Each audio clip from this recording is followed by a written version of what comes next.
들어가겠습니다. 이 지대론이요. 이게 다 이제 학교 다닐 때 이제 무슨 리카도 이런 게 배운 게 이제 나오는데 학자들이 많아요. 그죠? 그래서 좀 지루하신데 입문 과정에서는 제가 딱 아까 고전압파와 신고전압파가 있다 그랬죠. 그 제가 딱 11월달, 12월달까지는 언제 가느냐면 리카도하고 티넨하고 마르크스까지만 갈게요. 왜냐면 이제 더 나가면은 여러분이 이제 지대론에서만 나가거든요. 어차피 제가 요거 끝나면은 이제 시장론이 다음에 정책론이에요. 그래서 우리가 이 아까 고전압파와 신고전압파 아시죠, 그죠? 그러니까 얘네들이 이제 왔고만 아시고 이 도시에 대한 내부 구조는 이제 들어가는 순서로 이제 들어가도록 하겠습니다. 그러니까 마음을 편하게 가지시고 농사를 져요. 농경지의 지대론이거든요. 농경지의 지대론이다 보니까 이제 아까 제가 잠시 고전압파와 신고전압파가 있다고 말씀드렸죠. 그래서 고전압파와 신고전압파가 좀 갈려요. 그래서 고전압파는 지대를 잉여로 보자. 불로소득이다. 그래서 우리가 곡물 가격이 높기 때문에 지대가 높다. 곡물 가격이 지대를 결정한다. 그래서 이렇게 이제 보시고요. 그 다음에 아까 신고전압파는 어땠어요? 신고전압파는 비용으로 봤죠. 그래서 땅값이 비싸니까 곡물 가격도 비싸다. 그래서 지대라는 거는 항상 요소 비용이다. 생산 요소. 이게 생산 요소예요. 생산 요소의 비용으로 보자. 그래서 땅값이 비싸서 자, 그럼 어떻게 농지가 택지로 바뀌면 그냥요 땅의 가격이 올라가요. 올라가면 건설회사가 분양가를 올리거든요. 그럼 지대가 높아서 곡물 가격이 높다는 거는 이 곡물 가격 안에 지대가 요소 비용으로 작용한다는 얘기죠. 그래서 고전압파의 대표학자가 튀넨과 리카도입니다. 특히 리카도가 먼저 나왔거든요. 그러니까 리카도를 먼저 말씀드리겠습니다. 리카도는 비옥도를 봤어요. 그러면 농사질 때 어떻게 돼? 땅의 비옥도라는 건 비옥도가 높을수록 농사를 많이 또 질 수 있잖아요. 그죠? 그래서 이제 비옥도에 리카르도는 차액 제설을 봅니다. 차액 제설 뭐냐? 비옥도가 다르면요. 그냥입니까? 그 수확액도 다릅니까? 달라서 매출액도 틀리자는 거죠. 그러니까 아예 안 나오는 지대와 잘 나오는 지대를 차액으로 본다면 그 차액이 비옥도의 차이지 않느냐. 그래서 자 들어갈게요. 그럼 비옥도가 달라요. 그래서 갑돌이가 지주면 우리가 ABC한테 땅을 빌려줘서 이 지대를 이제 받는 거죠. 지대를. 자 그렇다면은 어떻습니까? 이 지대라는 것은 토지의 임대료예요.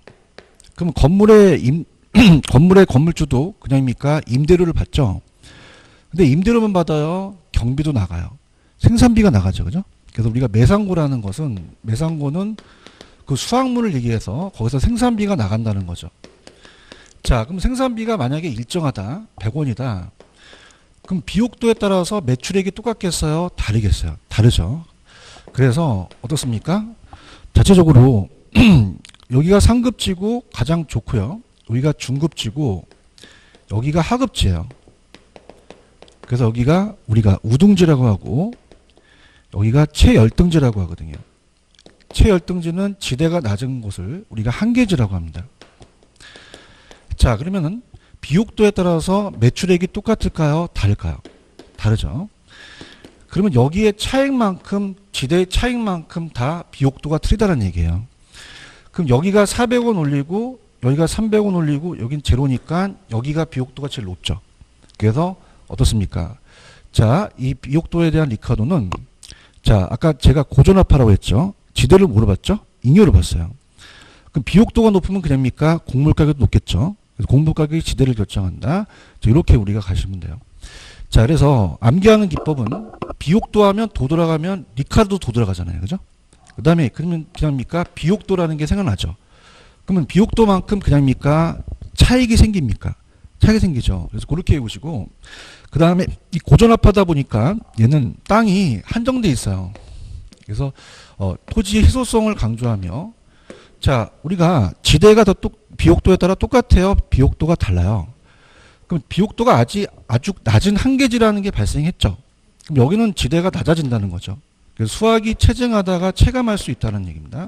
수학 체감의 법칙을 얘기하고요. 그래서 한계지에는 지대가 발생하지 않는다고 얘기합니다. 그죠? 근데 우리가 아까 신고전압파가 마르크스 있죠. 그럼 신고전압파의 마르크스는 자 이렇게 얘기합니다. 자 이제 그 자본주의 체제가 들어서요. 그럼 토지의 사유화가 발생하거든요. 그래서 마르크스는 절대지대서를 얘기합니다. 그래서 절대지대서는 지주가 토지 소유권이 있으니까 강제적으로 요구할 수 있어요. 그죠? 그래서 소유권이라는 게 키포인트예요. 소유권.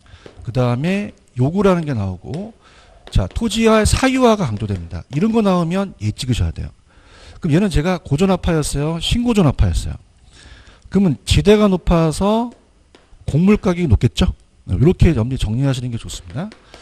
자, 그래서 제가 어떻습니까? 어디를 좀 여러분한테 좀 유도를 하냐면요. 그 149페이지 가시면 박스를 좀 유도를 할게요. 149페이지 가시면 박스가 있습니다. 자, 차익지설의 지대의 근거는 자, 비옥도의 차이죠. 그죠? 지대의 근거. 그래서 비옥도의 차이에 따라 달라요. 그래서 비옥한 토지의 희소성 때문에 그래서 비옥도 동그라미. 비옥도 나오면 그냥이요. 리카르도예요. 리카르도죠. 그래서 희소성이라는 거. 우등지와 열등지의 비옥도의 차이만큼 차익지대가 발생한다는 얘기예요. 아까 제가 얘는 한계지는 지대가 발생합니까? 안 합니까? 안 하죠.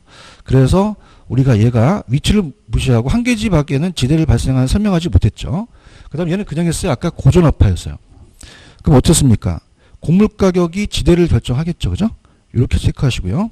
자, 마르크스입니다. 마르크스는 차익이에요? 절대예요? 소유권이라는 단어가 중요해요. 그래서 지대 발생의 사유화, 토지 사유화가 되면서 자, 얘는 어떻습니까? 절대적으로 거두니까 한 개의 지에도 지대가 발생한다는 얘기예요. 그래서 얘도 어떻습니까? 한 개의 지 밖에는 지대가 발생 안 한다, 발생한다. 한다는 거죠. 이게 키포인트가 돼요. 무슨 말씀인지 아시죠? 그래서 박스 위주로 좀 가져가시는 게 좋습니다. 그래서 책에는 리카도는 제가 굵은 글씨만 좀 체크해 볼게요. 리카도는 차익지설에 따르면 아까 지대는 생산비가 아니라 경제적 인유화라고 했죠. 마르크스는 굵은 글씨에 토지를 소유 동그라미. 그 다음에 최열등지 한계지에도 지대가 발생하지 않는다, 발생한다. 발생한다는 거죠. 그 다음에 4번 얘는 지대가 높아서 곡물 가격이 높죠. 그 정도만 보시면 돼요. 그 다음에 아까 제가 튀넨도 고전압파라고 말씀드렸죠. 그죠? 근데 튀넨은 자, 제가 왜 튀넨은 하려고 하냐면 이 튀넨이 뒤에 이론에 영향을 주거든요. 그래서 제가 이 튀넨은 리카도 이론을 따왔어요. 튀넨도 이제 고전압파인데 들어보세요. 자, 지금 제가 페이지를 딱 두 군데를 설정할 겁니다. 지금 페이지는 149페이지에 튀넨이 나오는데 자, 또 나와요. 뒤에 잠깐만 넘겨보시면요. 입지 파트에 튀넨이 또 나오거든요. 그래서 뒤에 입지 파트에 농업입지론이 있기 때문에 연결시켜서 제가 갈게요. 그래서 어디냐면은 페이지를 적어 놓으세요. 자, 그래서 동영상을 들으신 분들도 160페이지에 또 나옵니다. 그래서 아예 같이 연결해서 볼게요. 106페이지. 자, 그래서 일단 강의는 한 다음에 이 두 파트를 다 연결시켜서 볼 텐데요. 자, 이렇게 합니다. 들어보세요. 자, 튀넨은 고전압파예요. 그래서 아까 자, 리카도는 그냥입니까? 비옥도에 따라 틀립니까? 근데 얘는 비옥도에다가 수송비를 강조해요. 그죠? 수송비. 수송비가 위치에 따라 수송비가 다른다 그래서 위치대설 얘기합니다. 위치대설. 그래서 우리가 이 지대론에서는 입지교차 지설이라고 그래요. 그 다음에 이 1차 산업인 농업에서는 농업입지론이라고 하거든요. 자, 그러면 들어보시면요. 우리가 얘가 고립국이라는 논문을 써서 직접 시장에서 농사를 져요. 그죠? 그럼 우리가 집약적, 조방적이라는 거 저번에 기억나시죠? 집약적이라는 것은 토지는 한정된 상태에서 노동과 자본을 많이 투입합니다. 왜냐하면 지가가 높아서 그래요. 중심지죠. 근데 나가면 나갈수록 조방적 농업이라는 것은 지대가 낮아서 우리가 토지를 늘리고 자본을 줄이거든요. 그죠? 그래서 이렇게. 그러면 우리가 얘 있을 때는 교통이 발달하지 않았어요. 운마차 시대입니다. 그래서 각 방향으로 수송비가 똑같아가지고 가면 갈수록 수송비가 많아지거든요.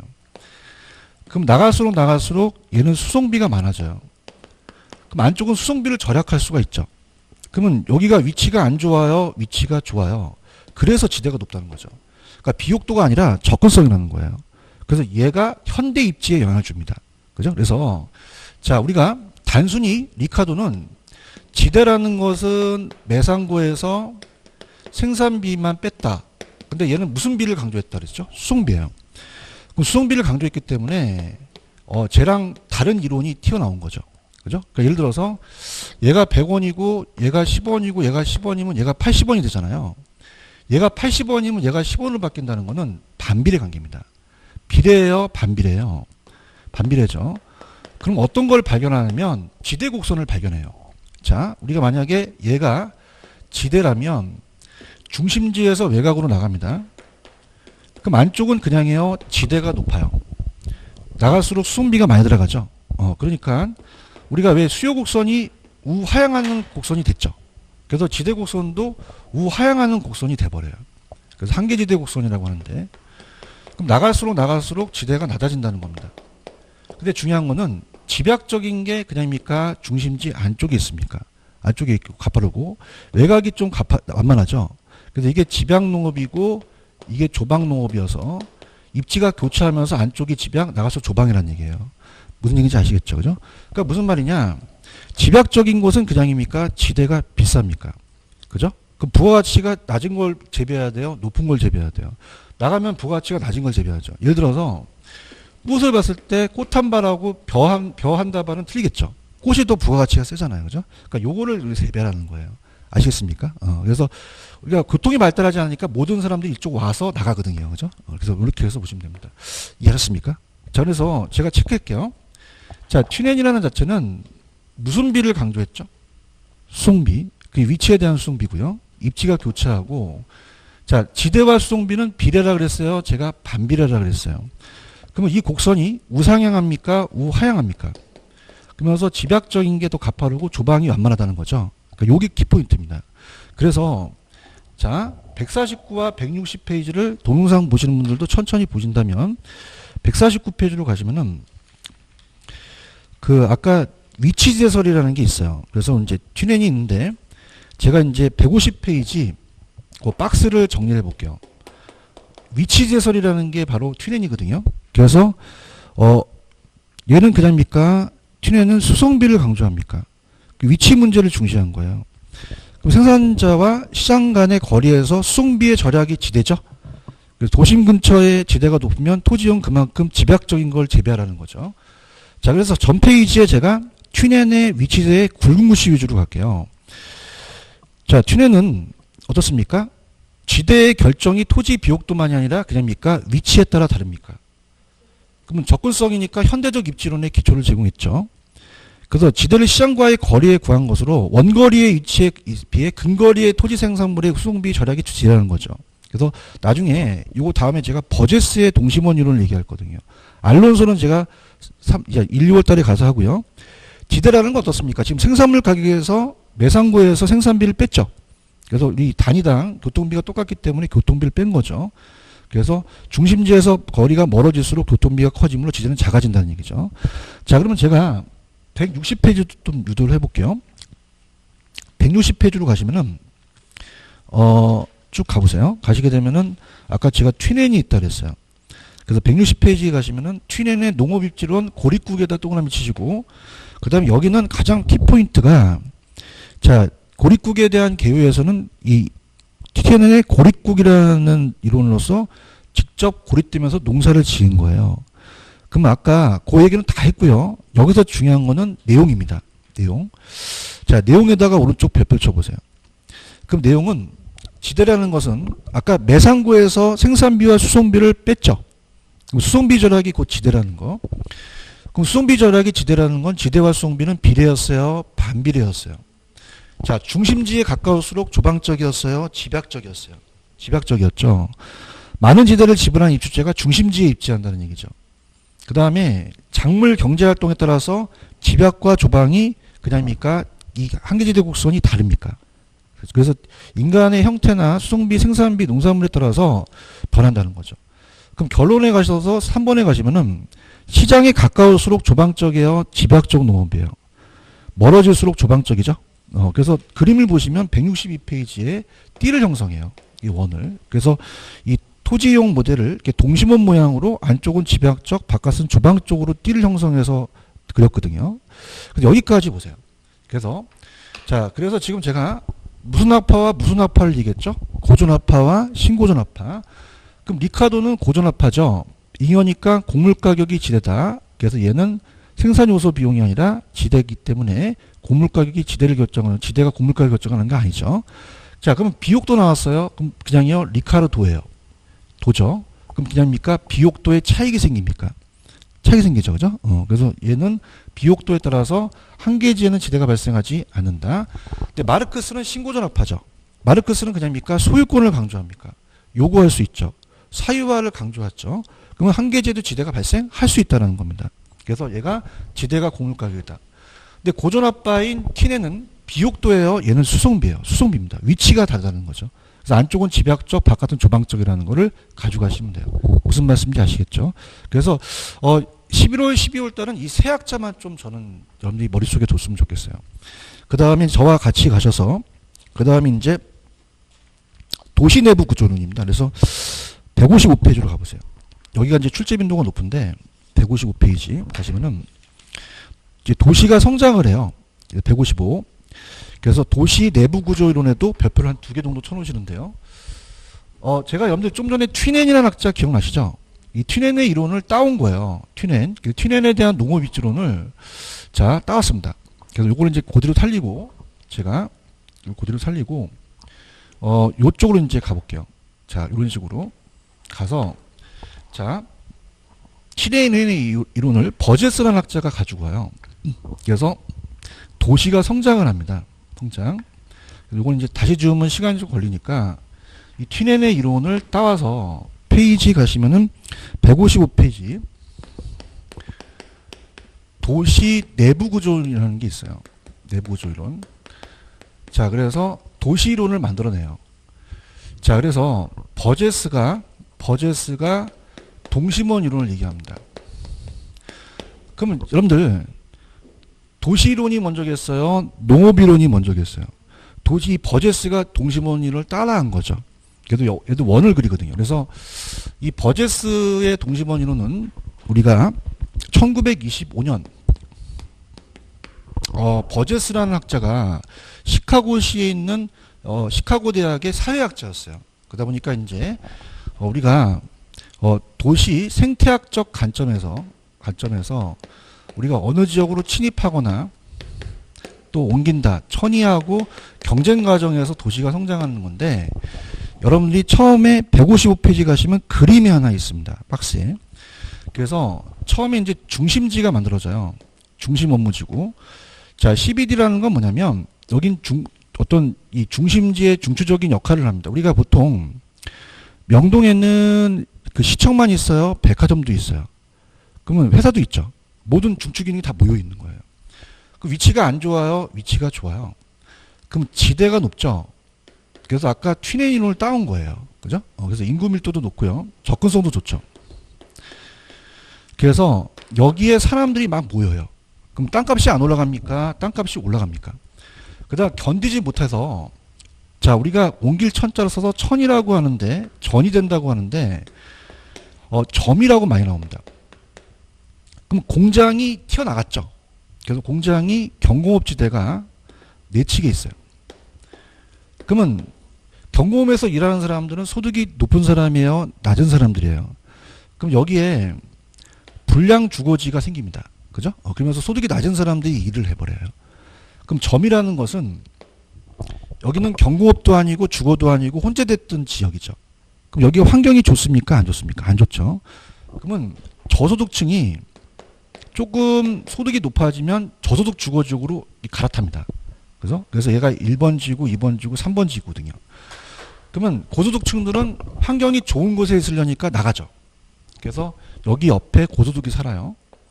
그 다음에 이제 통분자지대라는 것은 자, 땅값이 비싸니까 그냥입니까? 외곽으로 나갑니까? 그래서 위성도시가 만들어지거든요. 그죠? 이렇게. 그래서 자, 갑니다. 그럼 여러분 생각해 보세요. 저 보세요. 안쪽으로 갈수록 그냥입니까? 지대 인구 밀도 접근성은 높겠죠. 근데 아까 제가 안쪽은 그냥 있어요. 공장이 있어요. 불량 주거 지역은 환경이 안 좋죠. 그래서 안쪽으로 갈수록 범죄, 빈곤, 질병 같은 도시 문제는 더 발생할 수도 있다는 얘기입니다. 아시겠습니까? 그래서 얘는 누구 이론을 따왔죠? 튀넨이죠. 그래서 자 155페이지 갑니다. 자 동시원 버제스 동그라미 치시고요. 그 다음에 세 번째 줄에 동심원 모델은 누구 이론을 따왔죠? 튀넨의 고립구현을 도시성장에 응용했다는 단어가 있죠. 그 다음에 도시 생태학적 관점이라는 거, 친입 경쟁 천위 과정이라는 거. 그래서 중심, 점이, 근로자, 중상층, 통근자. 이 근로자가 저소득이라고 나와요. 그죠? 넘겨볼게요. 자, 근데 이제 그 이론을 좀 발전시킨 게, 자, 우리가, 버제스, 호이트인데요. 일단 156페이지에서 저자분께서 내용에 점이지대는 중심 업무지구와 저소득 사이에 있다고 나와 있습니다. 자, 할게요. 점이는요, 아까 여기는 공장하고 불량주거가 있으니까 저소득이 있겠죠? 그래서 점이는 중심지와 저소득 사이에 있다라는 거거든요. 그 다음에 아까 구은구씨, 동심원의 설에 의하면 중심지에서 멀어질수록 어떻게 돼요? 환경이 좋아지죠. 그죠? 범죄, 빈곤, 질병이 오히려 적어질 수도 있다는 겁니다. 그죠? 근데 아까 제가 튀넨이 살던 때는 교통이 발달하지 않았다 그랬죠. 그걸 받아들였어요. 그럼 도시가요. 여러분 저도 차를 갖고 왔는데 여러분 각 방으로 교통이 똑같습니까? 교통이 다를 수도 있습니까? 그걸 비판한 게 선영 호이트예요. 그래서 142개 도시를 만들면서 교통에 따라서 지대가 형성된다는 거죠. 자, 그래서 우리가 선영 이론이라는 게 나옵니다. 선영. 잘합니다. 자, 그래서 이 다음에 그 선영이라는 게 나와요. 그래서 1939년 자 호이트의 선영이론이라는 게 나옵니다. 선영이론. 자, 이게 나온다는 건 이제 이 선자가 부채선자거든요. 자, 그래서 부채꼴 모양으로 뻗어나간다는 거예요. 그 CBD라는 자체가 중심 업무지구는 있는데, 자, 요거는 이제 그림을 한번 볼게요. 여기 교과서에는 어디에 있냐면 페이지 158페이지 가시면 선영이라는 그림이 하나가 있습니다. 거기 보시면 1번이 중심 업무지구고 그 다음에 5번이 중요해요. 5번이 고급지대입니다.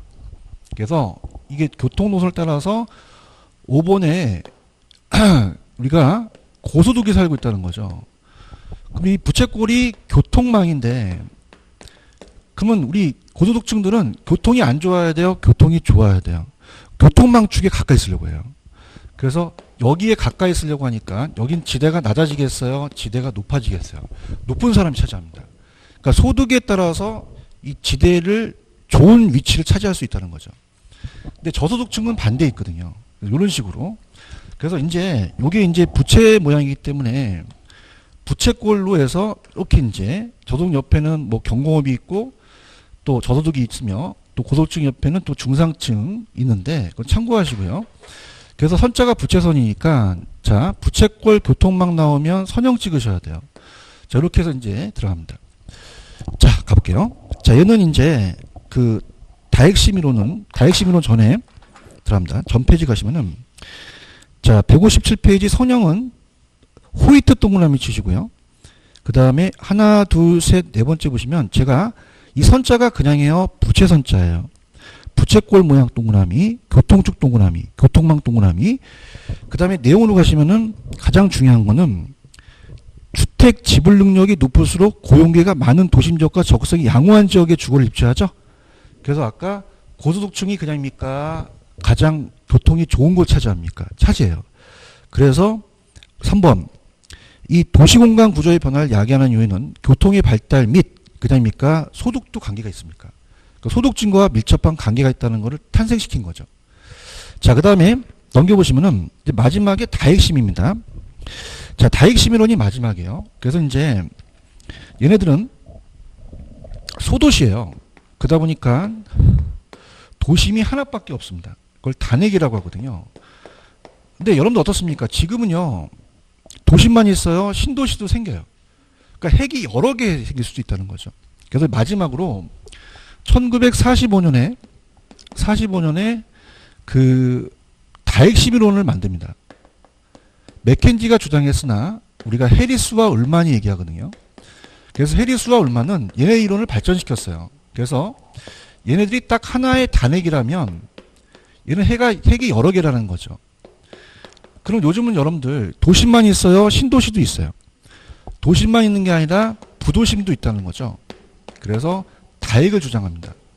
그 다음에 옛날에는 조금 작은 도시, 소도시였으나 지금 대도시를 얘기를 하고요. 옛날 도시는 우리가 어떻습니까? 좀 오래된 도시인데 얘는 신도시를 얘기를 하죠. 근데 얘가 가장 핵심적인 거는 유사업종, 동종업종, 상호 편익을 주는 동종업종들은 어떻습니까? 서로 모이려고 그래요. 그래서 우리가 유사활동하는 애들은 모인다. 이걸 집적이라고 하거든요. 이 모일 집자 써서 집적이라고 하고도 집중이라고도 합니다. 근데 우리가 이종이라는 자체는 다른 업종이에요. 그럼 다른 업종끼리는 모여 있어야 돼요? 흩어져야 돼요? 그 분산해서 간다는 거죠. 그래서 우리가 입지한 집적이라는 자체는 모인다는 게 양립한다는 거거든요. 같이 존재한다. 근데 이건 양립하지 않으니까 비양립성이다. 그렇게 가시면 됩니다. 자, 그러면 다핵심 이론을 한번 제가 체크해 볼게요. 자, 다핵심 이론은 158페이지로 가시면 자, 의의갑니다. 해리스 울만 박스 치시고요. 그 다음에 어떻습니까? 다핵이라는 자체가 자, 우리가 동심원과 선형을 결합해서 하나의 중심지예요? 여러 개예요? 몇 개 분리된 중심지라고 말씀드렸죠? 그래서 우리가 거기 보시면은 하나의 중심지인 도시를 전체로 도시 내부 구조를 기술하면서 대부분 현대 도시에 실제 여러 개의 핵을 갖고 있다고 얘기를 하죠. 그럼 다핵의 발생 요인에 동그라미 1번에다가 동그라미 쳐보세요. 유사한 도시 활동이 바로 동종입니다. 아까 동종은 그냥 있어야 돼요? 서로 모여 있어야 돼요?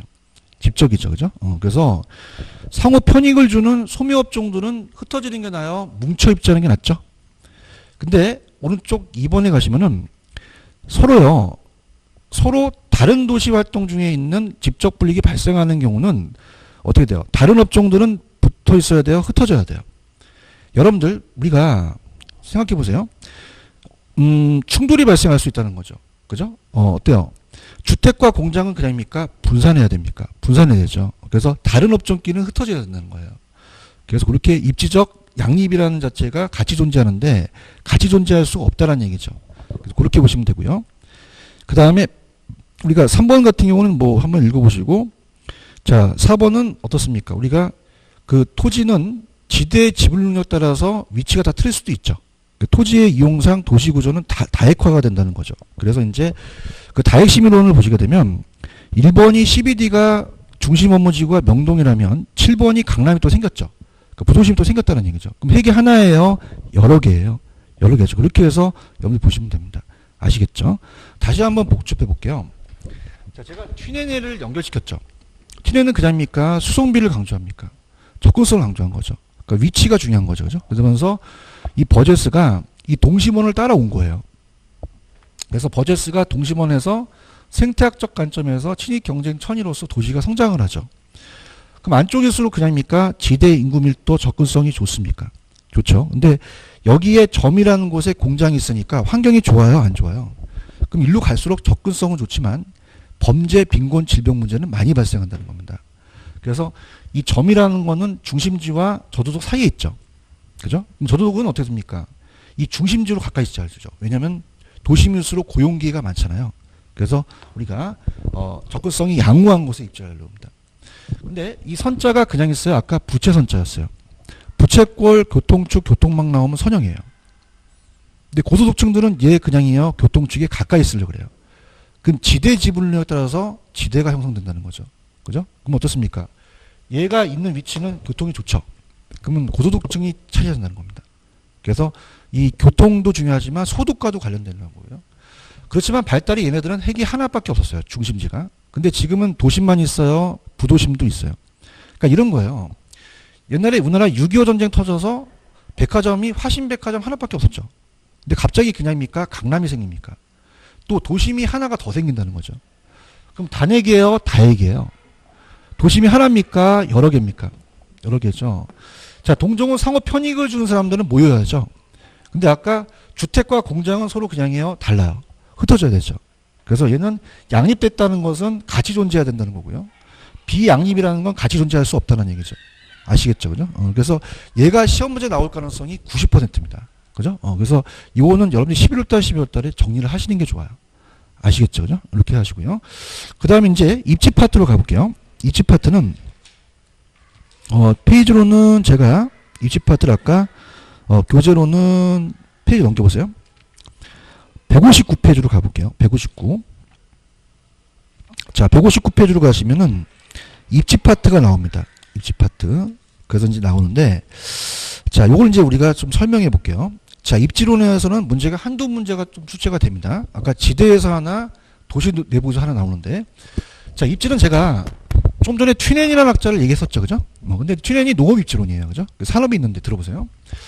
자, 입지 파트에 대한 문제 비중에 대한 치중은 어떻게 되냐? 들어볼게요. 자, 입지론이 문제가 나온다면은 한두 문제 나오는데요. 문제 비중은 그렇게 높지는 않아요. 들어보시면요. 입지론이라는 것은 19세기와 20세기론인데 지금 21세기를 다루기 때문에 검증이 안 됐습니다. 특히 우리가 이 입지라는 것은 어떻습니까? 서양 입지하고 동양 입지가 있는데, 자, 이 주거 입지와 산업 입지예요. 그러니까 주거 입지를 강조하는 거는 동양이에요. 동양은 풍수지리나 명단자리 같은 거 따지죠. 검증이 안 됩니다. 그래서 주거 입지는 아예 요즘 안 나와요. 주거 입지는. 그럼 어디서 나오냐? 산업 입지에서 나옵니다. 자, 그래서 산업 입지는 입지가 서양이 또 발달이 됐죠. 그러다 보니까 아까 제가 튜넨 이론 아시죠? 이게 1차 산업입니다. 튜넨. 자, 그래서 농업 입지론이 먼저 나오고요. 그래서 튜넨 학자 좀 전에 제가 강의했었죠. 그래서 튜넨 꼭 갈아두시고요. 그 다음에 2차가 공업이에요. 그죠? 그래서 2차가 공업지론인데, 요번에 작년보다는 좀 합격생들이 이제 2차가 좀 쉽게 나와서 많이 배출했으나, 개론이 좀 어려웠어요. 그래서 개론이, 이 베버라는 학자만 나오다가, 레시라는 학자가 또 나왔거든요. 레시. 그래서 레시라는 학자가 안 나오다 나왔어요. 그 레시를 좀 제가 말씀드릴 거고요. 근데 지금 1차, 2차, 3차, 4차 산업까지 흐르죠. 그래서 발달이 3차까지 갔으면 3차의 이론까지가 들어가 있거든요. 그러니까 3차가 제일 잘 나와요.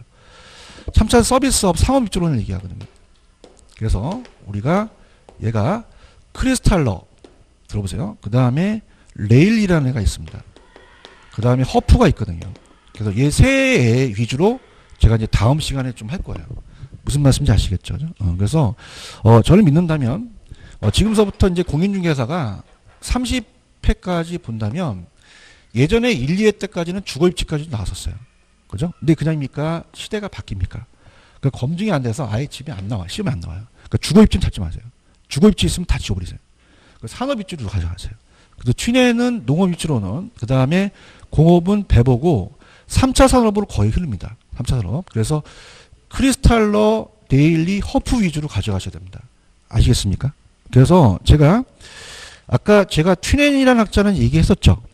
그래서 넘겨보시면은 160페이지에 튜넨은 공부했습니다. 했고요. 그 다음에 넘겨보시면은 162페이지 가시면 공업입지론이라는 게 있어요. 근데 얘는요, 말씀을 드리면 출제 빈도가 낮아요. 얘는 10년에 한 번씩 나오거든요. 그래서 제가 한 10분 동안 공업입지론이라는 자체만 말씀드리고 다음 시간에 서비스 입지론을 강하게 갈 거예요.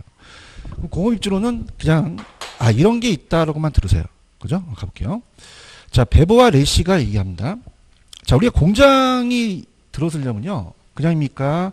수익을 올려야겠죠. 그죠? 그럼 우리가 2차 산업이니까 1차니까 1명, 2차니까 2명이죠. 자, 그러면은 공업입지론이라는 것은 우리가 순수익을 구하려면 총수익이 적어야 돼요. 총수입은 많아야 돼요. 비용은 적어야겠죠. 그래서 우리가 총비용을 빼서 이걸 극대화하자는 거죠. 그럼 먼저 비용 이론이 먼저 나와요. 그래서 베버란 학자가 최소 비용 이론을 주장합니다. 그럼 비용이 많아야 돼요? 비용이 적어야 돼요? 적어야 되죠. 그래서 아까 튜넨은 수송비를 강조했죠. 그래서 수송비를 따온 겁니다. 그러니까 수송비가 가장 중요하다고 얘기를 해요. 그럼 수송비 비용이 높아야 돼요? 비용이 낮아야 돼요? 자, 그럼 수송비는 어떤 걸 따졌냐면, 자, 이 칠판 주개를 만들려면 그럽니까? 원료가 필요합니까? 그 원료를 날라와서 제품을 생산하죠. 그 원료와 제품의 무게와 거리예요. 그러면 무게가 많이 나오는 게 좋아요? 무게가 적게 나가는 게 좋아요? 거리가 가까워야 되죠. 이걸 최소화시켜서 얘가 가장 강조했고, 자, 여러분들 보세요. 요즘 뭐 좀 오래됐지만, 자, 우리가 공장을 그 중구로 옮기는 거는 그냥입니까? 인건비가 쌉니까? 그러니까 인건비로 가자는 거죠. 수송비 다음엔. 그래서 인건비. 그래서 인건비라고 나올 수도 있고 우리가 노동비라고 나올 수 있거든요. 그러면 인건 비용을 최대시켜야 돼요? 최소화시켜야 돼요? 최소화시키고요. 그 다음에 여러분들 왜 공장끼리 모여 있는데 아시죠? 구로공단이나 창호공단, 특히 요즘은 아파트형 공장이라고 그래요. 산업지식재단이라고 하는데 걔네들이 모일수록 엘리베이터를 이렇게 물고 날르거든요. 그러다 보니까 이익이 창출됩니다. 그럼 아까 모이는 것을 집적이라고 아시죠? 그죠? 그 집적력을 갖고 따졌어요. 그 집적 이익이거든요. 이익을 최대화시키자는 거죠. 아시겠습니까? 그런데 레시는요 거의 시험 문제 안 나오다가 올해 처음 나왔어요. 그죠? 얘는 뭐냐면 수입을 강조합니다. 여러분들 공장이요 그냥입니까? 사는 사람이 많아야 됩니까? 그러면 최대 수요율을 주자는 거죠. 최대 수요율은. 그러면 시장이 적어야 돼요? 시장이 커야 돼요? 커야 되죠. 그래서 시장 확대 가능성을 얘기합니다. 시장 확대 가능성. 그러면서 자 얘는 레시가 얘기를 해요. 그럼 어떻게 하냐면 자 2차니까 2명이죠. 배버가 먼저 나왔어요. 이거 바보 같잖아요. 비읍 들어가니까. 그럼 비용 나오면 배버 찍으세요. 이게 배버가 얘기했거든요. 그죠? 그 다음에 얘는 그냥입니까? 수요입니까? 레시에 시오 들어가죠. 그러니까 이렇게 가시면 돼요. 그죠? 그래서 제가 체크하는 것만 163페이지 가시면은 이번에 배버의 최소 비용 박스. 자, 그러면은 개요에 보시면 굵은구시. 아까 제가 여러분들 배버의 운송비, 노동비, 직접이익 중에서 무슨 비를 제일 강조했죠? 운송비죠. 이렇게 가지고요. 그 다음에 넘겨보시면은 최소 비용이라는 게 있어요. 그럼 운송비, 노동비, 직접이익인데 제가 아까 보세요. 자, 수송 비용하고 인건 비용은 그냥입니까? 최소화시키는 게 좋습니까? 근데 직접 이익은 최소화시켜야 돼요. 이건 최대화시켜야 돼요. 이게 나왔었어요. 그죠? 이렇게 보시고요. 그 다음에 이제 오른쪽에 가시면은 레시라는 애가 있습니다. 레시는 시오 들어가니까 그냥입니까? 수요입니까? 수요가 적어야 돼요. 최대 수요해야 돼요. 그래서 1번 배버가 비용을 최소함으로써 최대의 이윤을 지점을 찾고자 했다면 레시는 수요가 최대인 지점을 찾고자 하는 거예요. 그럼 어떨까? 시장이 확대되거나 이윤이 극대한 쪽을 찾겠죠? 그래서 얘는요. 레시는 아마 올해 나오고 내년 안 나올 거예요. 그러니까 처음 나왔습니다. 처음. 이렇게 해서 염두에 보시면 됩니다. 무슨 얘기인지 아시겠죠? 그죠? 그 다음에 다음 시간은 미리 가겠지만은 넘기시면은 167페이지에다가 별표 쳐놓으세요. 제가 아까 몇 차 산업으로 시험 문제가 잘 나온다 그랬죠? 3차입니다. 그래서 3차가 상업 위주론이에요. 167. 그래서 여기 위주로 가십니다. 특히 계산 문제가 출제가 되거든요. 그래서 여기 위주로 좀 가셨으면 해요. 그래서 제가 조금만 쉬었다가 그 상업 위주론을 좀 강의 가겠습니다. 그래서 두 가지예요. 중심지 이론하고 만류 인력이라는 걸 학교 다니실 때 배우셨죠? 그래서 인력에 대한 중심지 이론하고 만류 인력이거든요. 그 두 가지를 가지고 제가 계산은 제가 뭐 1, 2월 달이나 이렇게 조금 해드리고 이론 쪽으로 좀 가도록 할게요. 아시겠죠? 좀만 쉬었다 가겠습니다.